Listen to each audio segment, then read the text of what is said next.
Hey guys, welcome.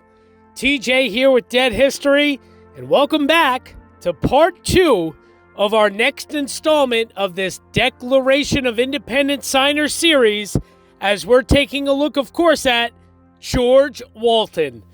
I hope you enjoyed part 1 yesterday, looking at the early life, the kind of, I guess, I don't want to say controversial, but in question early life of George Walton. Was it Farmville, Virginia? We went over all that yesterday in part 1. Interesting stuff for sure. So in part 2 today, we're going to take a look, of course, at the time right around the American Revolution, the Revolutionary War time, leading up to, of course, the Declaration of Independence signing. And then afterward, what did George Walton do after he was a part of the Continental Congress and signed the Declaration of Independence?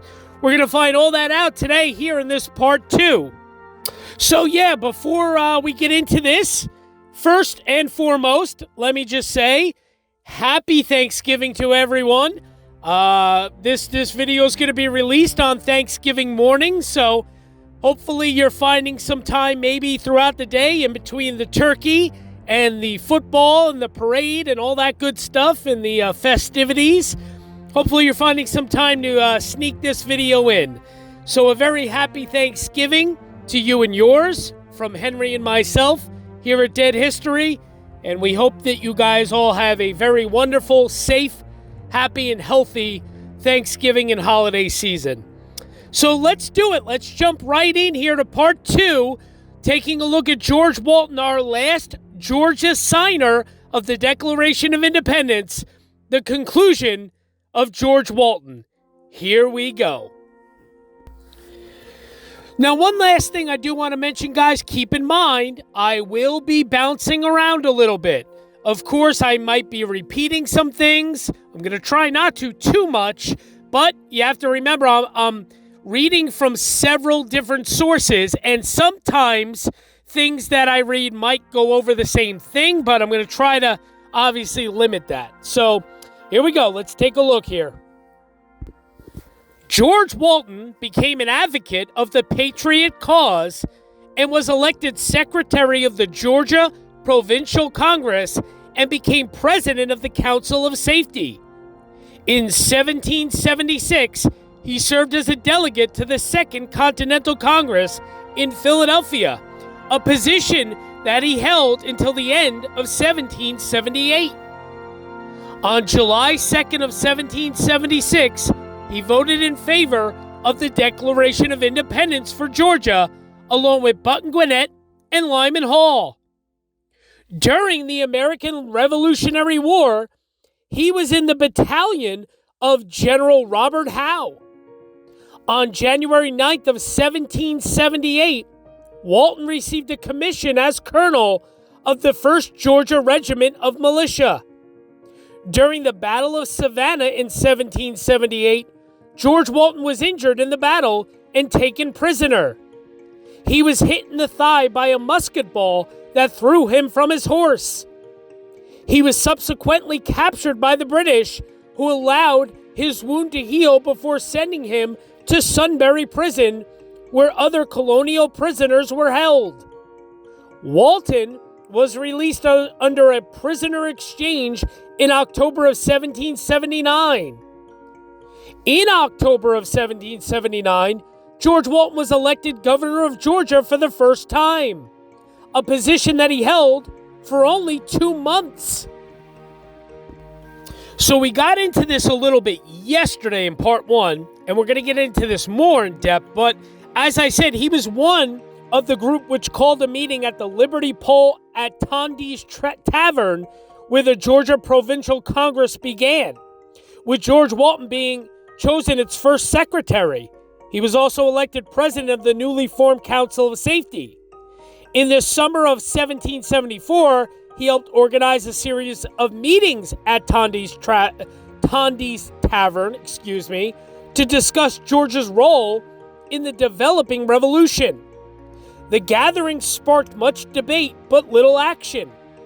George Walton hoped that others in the province would be inspired to follow St. John's lead in the march toward independence, but he didn't have much luck in convincing them to do so. The majority of the remote and sparsely populated colony chose to maintain the status quo to such an extent that Georgia did not send any representatives to the First Continental Congress. They were the only colony to opt out of the convention. Now, I had mentioned yesterday that obviously he went down to Savannah at first from Virginia, and he read law with Henry Young. And at the same time that he did this was at first when he first went down to Georgia, he was working as a surveyor assistant to Matthew Talbot. And then, of course, he was admitted to the bar in 1774 at 33 years old. And in Savannah, George Walton attended the first meetings called by the Patriots and condemned British colonial policies. He was one of the group which called a meeting at the Liberty Pole at Tondy's Tavern, where the Georgia Provincial Congress began. We just said this about all that. At a meeting of the Provincial Congress, he was elected to be a delegate to the Second Continental Congress. He probably was in Philadelphia in late June and present to vote in favor of independence on July 2nd. However, the journals of the Congress first mention his presence there on July 17th. Now, George Walton signed the Declaration of Independence on August 2nd of 1776 and continued as a delegate to the Continental Congress until October of 1781. So, there you go, a little bit of a different perspective on some things. Now, if we look back, well, not really back, but if we look back at the time during the whole Liberty Pole at Tondy's Tavern, we get a little bit more of a different perspective with this account and this source that I'm using. So let me read here. So although his wife's family were firmly in the Tory camp and most of his Savannah neighbors were neutral or basically neutral to the cause of independence, George Walton sought out men who had his convictions for constitutional liberties that he believed were being lost in other colonies. George Walton signed his name to a newspaper notice calling upon the citizens of Savannah, Georgia, to join him at the Liberty Pole at Tondy's Tavern to discuss how to help the Bostonians. A committee of correspondence was organized with George Walton as one of chief leaders. As secretary of the new Provincial Congress, he was selected to join the two fellow Georgians at the Second Continental Congress, taking his seat in time to vote for independence and sign the Declaration. When the Congress fled Philadelphia in expectation of British capture, George Walton stayed behind with Robert Clymer and Robert Morris to carry out the executive functions of the Congress. The former apprentice boy had become one of the most respected members of Congress and entrusted with high responsibility in a dangerous time. George Walton returned to Georgia in 1778 to serve as a militia colonel in the state forces. In the Battle of Savannah, he was shot off his horse and captured by the Redcoats. They permitted private treatment of his wound while in captivity, which lasted a year before he was exchanged for a captured naval captain. Only a few of the signers actually fought in the war, and George Walton was the only one wounded in battle. So that's pretty cool. He was not only the youngest signer of the Declaration, he's one of only a few that actually fought in the Revolutionary War, and the only one to be wounded in battle. That's really cool. So upon George Walton's release from prison, Walton was elected governor of Georgia, a post he would hold more than once in his life. He served 2 more years in the Continental Congress before appointment as Chief Justice of the Georgia Supreme Court, having served only 2 years as a lawyer. A man noted for his wisdom, perseverance, and honesty, and who was not afraid to lead men into battle, George Walton served a term in the United States Senate, and when he died in 1804, was serving as judge of the Superior Court of Georgia.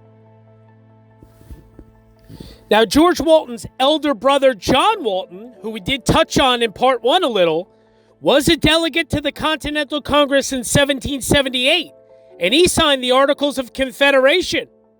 George Walton had been the leader of the opposition to Button Gwinnett and a friend of General Lachlan McIntosh. In 1779, as governor of Georgia, he forwarded a forged letter to Congress which brought about McIntosh's transfer to Georgia. In 1783, the legislature censured George Walton and ordered the Attorney General to bring suit against him. But on the day before it had elected him Chief Justice of the state of Georgia, Captain William McIntosh, son of the general, had threatened that if Walton took his seat as Chief Justice, he would be pulled off the bench. An account of George Walton's horsewhipping by William McIntosh is contained in the collections of the Georgia Historical Society in Volume 12. In 1783, Captain William McIntosh was being tried before a general court-martial. On January 9th of 1778, George Walton was commissioned colonel of the Georgia Militia's 1st Regiment. During the siege of Savannah, his leg was broken by a cannonball. He fell from his horse and was captured by the British. He was exchanged in September of 1779, sent home, and was elected governor, but served for only 2 months. The Tory legislature confiscated his property in 1781. He was commissioned in 1783 to negotiate a treaty with the Cherokees in Tennessee, then served 6 years as Chief Justice of Georgia. In 1789, he was a president-elector and was again elected governor. During this term, a new constitution for Georgia was adopted. Augusta became the capital, and the Creek Indians were pacified. He retired in 1790, but was called back to public service as judge of the Supreme Court of Georgia. George Walton was a U.S. Senator in 1795. From 1799 to 1804, he was judge of the Middle Court of Georgia. In 1818, Walton County, Georgia was created from a portion of Cherokee lands and was named in honor of George Walton. He is also honored by the Signers Memorial at Augusta, which was dedicated in July of 1848. The Georgia Hall of Fame was founded in 1955. Walton, Lyman Hall, and Button Gwinnett were the first 3 Georgians admitted. Their busts were placed in the rotunda of the Georgia Capitol building. George Walton was a politician who kept his promises. He had a violent temper, but was warm in his friendships. He was described as of small stature, handsome, and appearing haughty, dignified, and stern. His residence, Meadow Garden, was built in 1789. In 1795, he built College Hill, which was his home until his death. He died on February 2nd of 1804. Walt was originally buried in Rosny Cemetery in Augusta. For an Independence Day celebration, July 4th of 1848, the citizens of Georgia erected a monument to their 3 signers of the Declaration of Independence, and his remains were reinterred beneath the monument. During the 1970s, Meadow Garden was a restoration project of the National Society of the Daughters of the American Revolution. The home is owned by the Georgia Society of the NSDAR and is a National Historical Monument. This source says that he married in 1777 Dorothy Camber, and they had 2 sons, George Walton Jr., who became Secretary of State under General Andrew Jackson when he was governor of the territory of West Florida. The other son, Thomas Camber Walton, died in Georgia on October 3rd of 1804. Now his wife, Dorothy Camber Walton, she's buried in a brick-walled lot with a plaque in St. Michael's Cemetery. I believe it's actually down in Pensacola, Florida, if I'm correct. And her plaque reads, "In memory of Dorothy Walton, wife of George Walton, a signer of the Declaration of Independence, placed by the Pensacola chapter of the DAR, Daughters of the American Revolution, and Pensacola chapter." On a flat stone within the wall, another plaque reads, "Died in Pensacola, September 12th of 1832, age 73 years, Mrs. Dorothy Walton, a native of the state of Georgia, a matron of the Revolution, consort and relict of George Walton, a signer of the Declaration of American Independence." So I have not visited his wife's grave in Pensacola. So any pictures that I might be showing here on the screen now, those are not my photos. Those are stock photos that I got from online. I've never visited Mrs. Walton's grave, but there you have it. Now, his father, George Walton Sr., he was living at Farmville in Prince Edward County in Virginia in 1741. He was the son of the emigrant Robert Walton, who came from England to Virginia in 1682. Mary Hughes married George Walton Sr. before 1730. She was the daughter, this is his mom now, she was the daughter of Jesse and Sarah, or Sally Tarleton Hughes.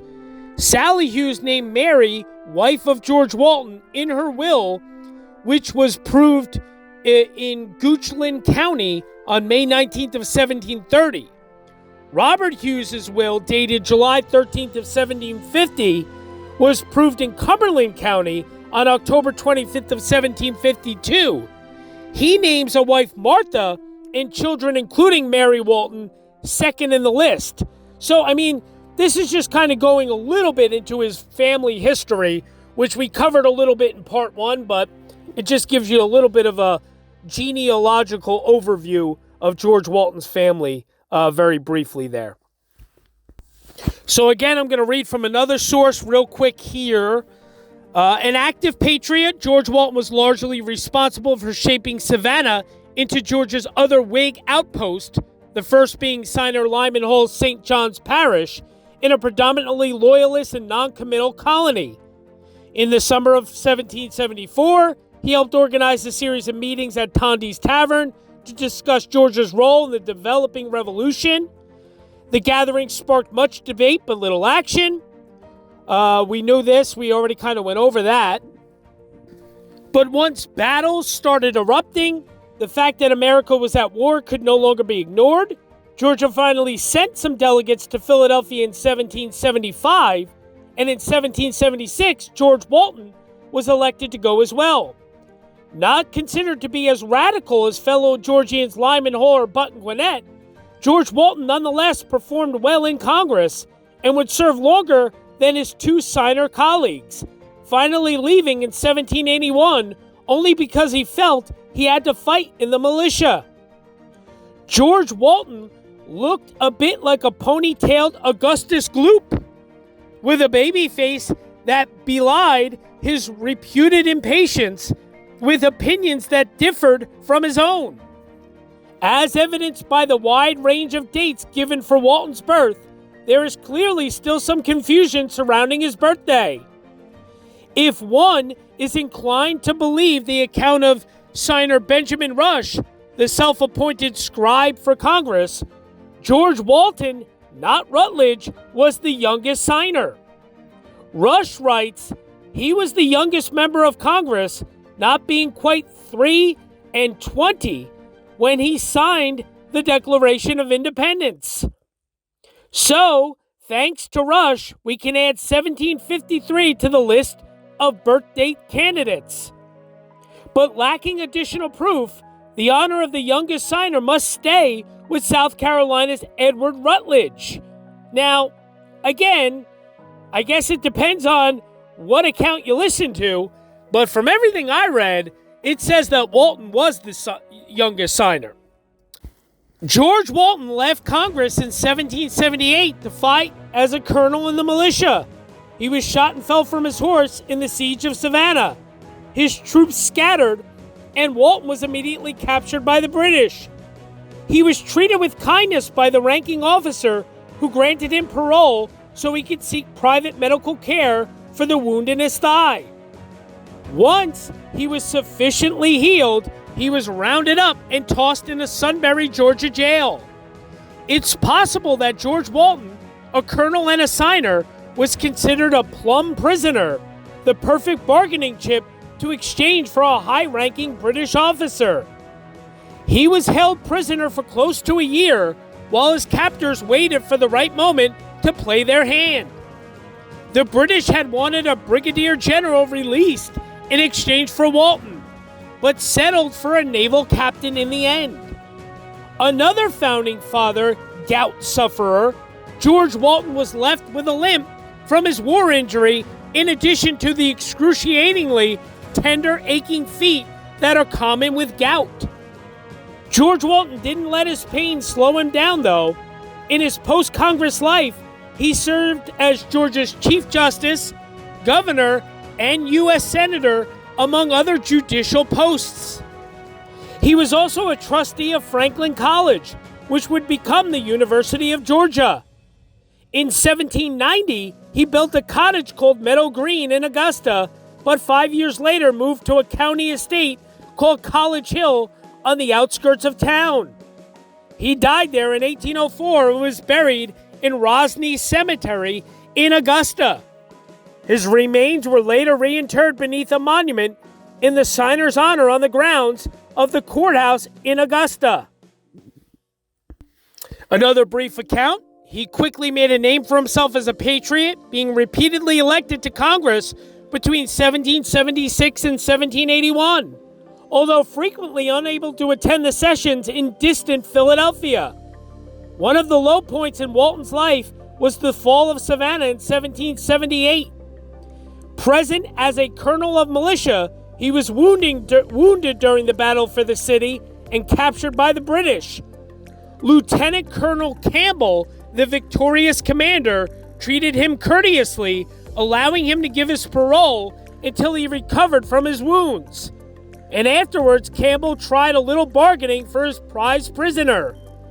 We already said that he was kind of, as a signer and a member of Congress, Walton seemed to Campbell to be worth at least a brigadier general by the way of exchange. However, Congress did not rate their colleagues as highly as all that. So they pointed out that he was only a colonel and should be exchanged for no rank above his own. We wonder if George Walton felt flattered by such reasoning. In any case, the exchange was eventually made for a British naval captain. There is a rather informative point to be noted about George Walton's political views. He was actually a conservative and became more so as he grew older. His two fellow Georgia signers, Button Gwinnett and Lyman Hall, were far more radical. The American cause united men of vastly different political persuasions, despite the fact that probably no more than 1/3 of all Americans ever actively supported the rebellion. George Walton's life after the war remained linked to the new nation's development. He was at various times Georgia's Chief Justice, Governor, and Senator, aligning himself with the Federalist Party. He died in Augusta at his last home, College Hill. So another source, this is kind of that older source that I've been using. At this time, the British government was in the exercise of full power in Georgia. Both the governor and his council were firm supporters of the British ministry. It was at this period that George Walton and other kindred spirits assembled a meeting of the Friends of Liberty at the Liberty Pole at Tondi's Tavern in Savannah to take into consideration the means of preserving the constitutional rights and liberties of the people of Georgia, which were endangered by the recent acts of British Parliament. At this meeting, Mr. Walton took a distinguished part. Others also entered with great warmth and animation into the debate. It was at length determined to invite the different parishes of the province to come into general union in cooperation with the other provinces of America to secure their constitutional rights and liberties. In opposition to this plan, the royal governor and his council immediately and strongly enlisted themselves and so far succeeded by their influence as to induce another meeting, which was held in January 1775, to content itself with preparing a petition to be presented to the king. Of the committee appointed for this purpose, George Walton was a member. The petition, however, shared the fate of its numerous predecessors. In February of 1775, the Committee of Safety met at Savannah. But notwithstanding that several of the members advocated strong and decisive measures, a majority were for pursuing for the present policy. Accordingly, the committee adjourned without concerning any plan for the appointment of delegates to the Continental Congress. This induced the people of the parish of St. John, as noticed in the preceding memoir, to separate in a degree from the provincial government and to appoint Lyman Hall a delegate to represent them in the national legislature. In the month of July of 1775, the Convention of Georgia acceded to the General Confederacy, and 5 delegates, Lyman Hall, Archibald Bullock, John Houston, John J. Zubley, and Noble W. Jones were elected to represent the state in Congress. In the month of February of 1776, George Walton was elected to the same honorable station, and in the following month of October was re-elected. From this time until October of 1781, he continued to represent the state of Georgia at the seat of government, where he displayed much zeal and intelligence in the discharge of the various duties which were assigned him. He was particularly useful on a committee of which Robert Morris and George Clymer were his associates, appointed to transact important continental business in Philadelphia during the time that Congress was obliged to retire from that city. In December of 1778, Mr. Walton received a colonel's commission in the militia and was present at the surrender of Savannah to the British arms. During the obstinate defense of that place, Colonel Walton was wounded in the thigh, in consequence of which he fell from his horse and was made a prisoner by the British troops. A brigadier general was demanded in exchange for him, but in September of 1779, he was exchanged for a captain in the Navy. In the following month, Colonel Walton was appointed governor of the state, and in the succeeding January was elected a member of Congress for 2 years.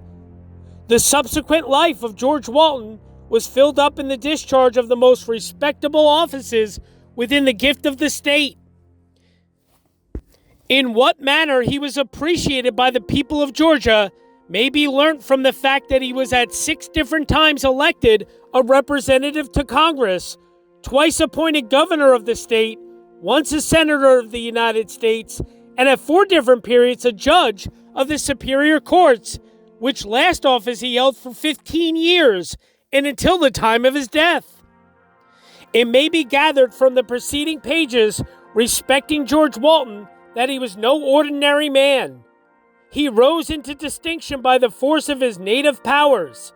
In his temperament he was ardent, and by means of his enthusiasm in the great cause of liberty rose to higher eminence and secured a greater share of public favor and confidence than he would otherwise have done. George Walton was not without his faults and weaknesses. He was accused of a degree of pedantry and sometimes indulged in his satirical powers beyond the strict rules of propriety. He was perhaps also too contemptuous of public opinion, especially when that opinion varied from his own. The death of George Walton occurred on the 2nd day of February of 1804. During the latter years of his life, he suffered intensely from frequent and long-continued attacks of the gout, which probably tended to undermine his constitution and to hasten the advent of his dissolution. He had attained, however, to a good age and closed his life happy in having contributed his full share towards the measure of his country's glory. Truly, the Latin phrase ut proprium, that I may serve, was his guiding principle. It may be gathered from the proceeding that George Walton was no ordinary man. On balance, however, it can be reasonably concluded that the orphan carpenter's apprentice became the most exalted citizen of the Commonwealth in which he resided.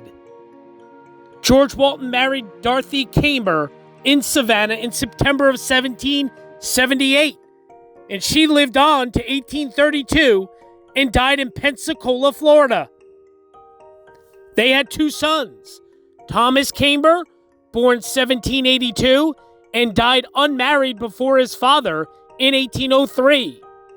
George Walton Jr. was born in 1787. He was a great comfort to his father in his last years, and he married in 1809, with issue surviving his death in Mobile, Alabama in 1861. The line of descendants ran out, however, with the signer's great-great-grandson, George Walton Reeb, who died unmarried and without issue on March 6th of 1925, and is buried in Walker Cemetery on the campus of Augusta College. There are now no living direct descendants of the signer. He lives on, however, in diverse ways. Walton County, bordering Gwinnett in North Georgia, was named for him. There is a prominent street in Augusta which bears his name, and there is the impressive Georgia State Memorial to the three signers, where he is buried in Augusta. His home there was called Meadow Gardens and built on 200 acres in Augusta. Today, the house is a museum owned and operated by the Georgia Society, DAR, just off 13th Street. His bust and that of the other two signers was placed in the Georgia Hall of Fame when it opened up in 1955. There are George Walton Academies in at least two cities in Georgia, Monroe and Athens. And in Marietta, there is George Walton Comprehensive High School, a large charter public school producing students with some of the highest academic records in the state. Indeed, it was cited a few years ago in the U.S. News and World Report as one of the 6 outstanding American high schools. Perhaps this one is the most fitting remembrance today of the one zealous student with the inquiring mind and an ardent thirst for knowledge. So just to read from one final source, later life, in November 1795, he was appointed to the U.S. Senate to fill the vacancy caused by the resignation of James Jackson. Walton served in that position from November 16, 1795 to February 20th of 1796, when his successor, Josiah Tatnall, was officially elected. He was a political ally of Scottish General Lachlan Mackintosh and a foe of Button Gwinnett. He and Gwinnett had political battles that resulted in his expulsion from office and indictment for various criminal activities. He was later censured for his support of a duel that resulted in Gwinnett's death by Mackintosh. George Walton was for the Yazoo land sales, the massive real estate fraud perpetrated in the mid-1790s by Georgia Governor George Matthews and the Georgia General Assembly. The scandal brought Jackson home from the U.S. Senate to lead a reform movement. Appointed to fill the vacant seat, a feud erupted between Jackson and Walton over the sale of land to speculators. Jackson won and Walton left office.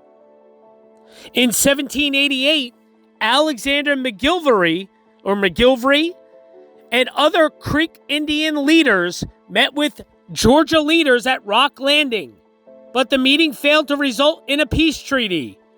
That led Governor Walton to worry that our prospects of peace have been obliged to yield to the impressions of war. George Walton wrote to Colonel Jared Irwin and expressed both his concern and his surprise at the recent Indian depredations near the Oconomowoc River. A treaty was not signed at Rock Landing, but eventually the Treaty of New York in 1790 ceded Creek lands to the state of Georgia. During the 1780s, George Walton devoted himself almost exclusively to Georgia state politics.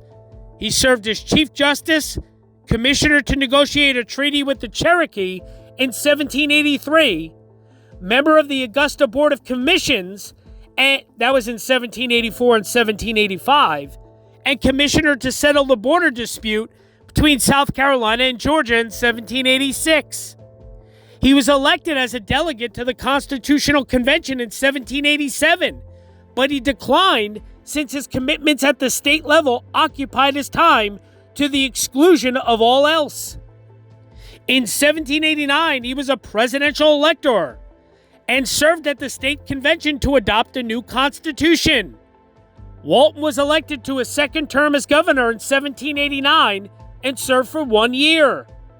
During his term, Georgians adopted the new Georgia Constitution, moved the capital to Augusta, and concentrated on settling the western frontier. After completing his tenure as governor, Walton served as a judge of the Superior Court from 1790 to his death. He also filled the unexpired term of James Jackson in the U.S. Senate from 1795 to 1796. He was a founder and trustee of the Academy of Richmond County in Augusta and of Franklin College, now the University of Georgia in Athens. He held office as Continental Congress, Colonel of the 1st Georgia Militia, Governor of Georgia, U.S. Congress, Chief Justice of Georgia, Governor of Georgia, and U.S. Senator. During his second term as governor, he built Meadow Garden, a cottage constructed on confiscated Tory land outside of Augusta where he died. He was survived by his wife Dorothy, whom he had married in 1775. By the way, that's the third different year about his marriage. I think one said 1775, one said 1778, I think another one said 1779. So, I'll tell you, George Walton's filled with definitely conflicting dates. Birth dates, marriage dates. Pretty crazy. They had 2 sons, as I said. George Walton was initially buried at Rosny, home of his nephew, Robert Watkins. He was reinterred in 1848 beneath the Signers Monument in front of the courthouse on Green Street in Augusta. And even though Walton was from Georgia and Virginia, George Walton did not own slaves. Well, look at this. I found a very special Thanksgiving treat for everyone. A special guest in the midst. Hello, Henry. Hello. What are you going to say to the people out there? Happy Thanksgiving. There you go. How you been, dude? Good. How's your Thanksgiving? Good? Yes. All right. So what do you think? This is our last Georgia Declaration signer. Mm-hmm. Now, what state are we moving on to next? Do you know? Michigan. Michigan's not even in the colonies, you silly boy. Well, let's see. Florida's all the way down. Georgia's right above that. What's right above Georgia? Like on the East Coast. Where's the Outer Banks? No. North Carolina. There you go. North Carolina. That's where we're moving on to next. So what are you ready for some turkey? Yeah. Yeah, some pie? Yeah. Yeah, some football? Yeah. Yeah, as you bounce around. Well, thanks for stopping in, dude. You're welcome. And we'll see you next week for next week's, right? Yeah, next week. All right. Thanks, Henry. Welcome. So, guys, everything I read regarding about George Walton and slavery, there's one account that says it was not entirely clear if George Walton owned slaves. He did negotiate a treaty with the Cherokees in Tennessee in 1783. So here's something I read. I guess this happened a couple years ago, back in 2020. Some Cobb students want Walton's name removed. Student says county's namesake was a white supremacist. As one of the 3 Georgians who signed the Declaration of Independence, George Walton's name appears on many institutions across the state, including his namesake county.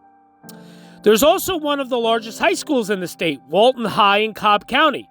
Students there want to see that name changed, though, in the wake of national discussion about race that obviously, really came to the light and forefront a couple years ago in 2020.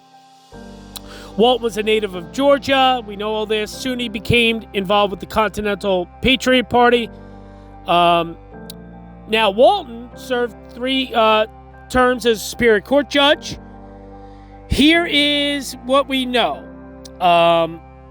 The petition had over 2,400 signees, and it says that he was a white supremacist from a family that owned slaves and who worked at stripping Native Americans time and time again of their land. There was a black student at the high school. He said that as a black student at Walton High School, every day that I am on campus, I feel hate and oppression from the student body and the administration. I am constantly gaslighted and singled out for my experiences as a person of color, made fun of, or the subject of jokes based on the color of my skin. Obviously, that is reprehensible, as we all know. It was not entirely clear if George Walton owned slaves, but he did negotiate a treaty with the Cherokees in Tennessee in 1783.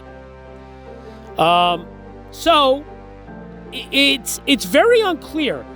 Everything that I read about George Walton and slavery says that he was not a slave owner, that he did not own slaves. And I know there was at least one account where when he was a Superior Court judge or Chief Justice, that there was, I believe, a case that came in front of him about the freeing of some slaves.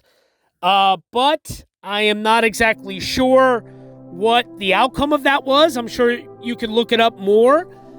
So, in this situation, I'm not going to say that it's 100% sure that Walton did not own slaves. However, I do not find any evidence to say that he was a slave owner or that, he was for slavery. Anything I read says that he did not own slaves. So, I have done some research, and that's what I have found, just to kind of give that some clarity. Walton County, Georgia, is named for him. 2 high schools, we already went into that. His son, George Walton Jr., was the first secretary of the territory of Florida. He was also the first civilian to serve in the role of governor of the territory, being named as acting governor until the arrival of William Duval. Walton County, Florida, is named for him. And his granddaughter, Octavia Walton Levert, was a noted socialite and author. His great-nephew, Thomas George Walton, built Creekside near Morganton, North Carolina. Pretty cool stuff. Now, I will leave you with this. Upon George Walton's death, a contemporary wrote that Judge Walton was universally beloved by those who knew him intimately, and the carpenter's apprentice became the most exalted citizen of the Commonwealth in which he resided. Even at this late day, the remembrance of his services and exalted character is fresh in the hearts of the people. So that's pretty much it, guys. That's going to do it for this part 2, the conclusion of our Georgia signers of the Declaration of Independence, wrapping up here with George Walton. So I hope you enjoyed this look at George Walton's life, legacy, and death. Stay tuned. The bonus footage, I'll tell you guys, I'm going to try to add a little bit of extra bonus footage, but the bonus footage of his gravesite is, of course, my visit to the Signers Monument, which you've already seen. So, just to kind of give you guys a heads up, it's not going to be any new footage. It's already the pictures you've seen from my Lyman Hall video, but I will show my photos again of the Signers Monument in the bonus footage. Plus, I'll show some photos of George Walton's cottage, Meadow Garden, and I'll try to find some other fun little stuff in the bonus footage. Now, keep in mind, I never visited Meadow Cottage. Those will all be stock photos. The only thing I visited was the Signers Monument there in Augusta. I never visited any of George Walton's homes or anything like that. So all of those will be stock photos I found online. But there you go, guys.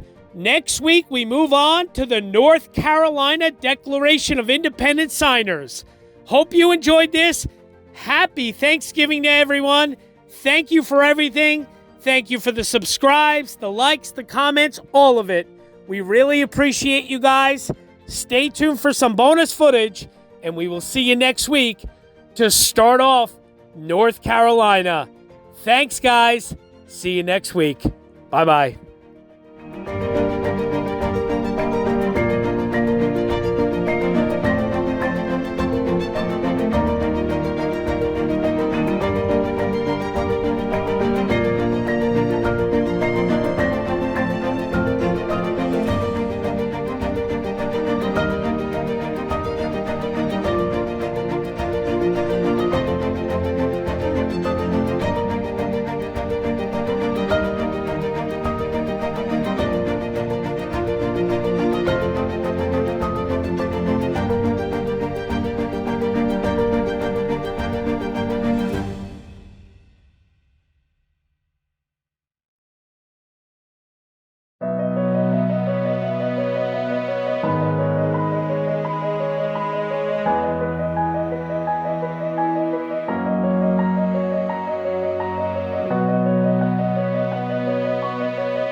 Hey guys, how's it going? TJ here, of course, with Dead History. So I wanted to kind of show you guys some stuff. So I'm going to bring up Google Maps here. Now, first, what I'm actually going to show you guys is Meadow Garden, which is, of course, in Augusta. Meadow Garden, I did not go to. You have seen pictures of it. Well, you're about to see pictures of it, I should say. So it's right in Augusta. I mean, obviously, if you zoom out, this is all Augusta here. And just to kind of give you an idea, here's Meadow Garden. And if we look, kind of minimize that, you'll probably see a decent street view from right here. So this is the cottage that still stands today. There you go. That you can still actually go to. Well, looks like it's probably a better view over here. So it's right here. That's Meadow Garden. That's the cottage. You can actually see it up here, kind of a picture up here. That is where George Walton lived. That still stands. You can actually tour that and everything else. Now, to give you an idea of where that was in accordance to where his burial site is, the Signers Monument. The Signers Monument, so that was there. The Signers Monument is not too far away. Signers Monument's right here. That's the courthouse there in Augusta. And the Signers Monument, which definitely have already seen pictures of a few times. Here's a nice street view from Google Earth. The big tall obelisk and the courthouse right here. As I said, right in the middle of the street. So George Walton and Lyman Hall are both right underneath that, believe it or not. Now, the last thing I'm going to show you guys is actually something very cool. Now, if you see here, this is a picture. I'm going to show you guys this picture in a minute. Rosny Cemetery. So you can see the cemetery is located on the Robert Walton family plantation known as Rosny. It was here that their cousin George Walton, signer of the Declaration of Independence for the colony of Georgia, was first interred before being moved to Green Street near the Signers Monument. Now, I don't think it's Robert Walton. I think it's actually Robert Watkins is actually the guy. I don't think it's Robert Walton. But either way, so if you actually take a look, now you see, this is in Augusta. We saw where everything is. If you look over here, where this like almost big landfill and this big lake is, this is apparently where the Rosny plantation and cemetery was. Now, I'm going to show you a street view. You really can't see much, though, because there's like a fence, and there's really not much to see. I mean, as you see, it's kind of just, there's that like body of water. It looks like a little pond or a lake or, something like that. But somewhere right out here is where the Rosny plantation was, that Robert Watkins or Walton, whatever he was, he owned it, and George Walton died. He didn't die here. He actually died at College Hill, which I'll show you that in a minute here. So this is where apparently he was first interred. This is where he was first buried before being moved. And keep in mind, he was buried here, which, somewhere right in this vicinity over here. George Walton was buried here for about 40 years, almost 45 years before he was reinterred to the Signers Monument. Now, here's what's interesting. If you look on Find a Grave, it says there's a few memorials, some people here. Now, if you look, Robert J. Walton, this is what I find interesting. There is an account where it says like that he's buried there, but there's no pictures of a gravesite or anything. So I don't know if some of these family members here are still buried at this Rosny cemetery. So that's pretty interesting. But either way, that's where George Walton originally was interred. Now, if we look at College Hill in Augusta, now I would actually have to probably look up what the address of that was. Let me see here. George Walton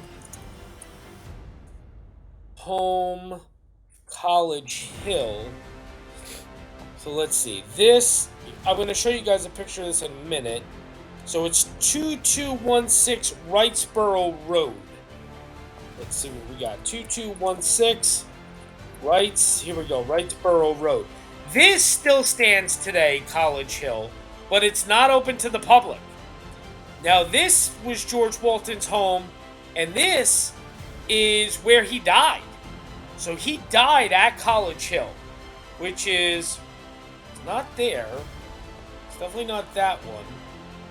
It must be behind it. I'm going to assume it's behind it.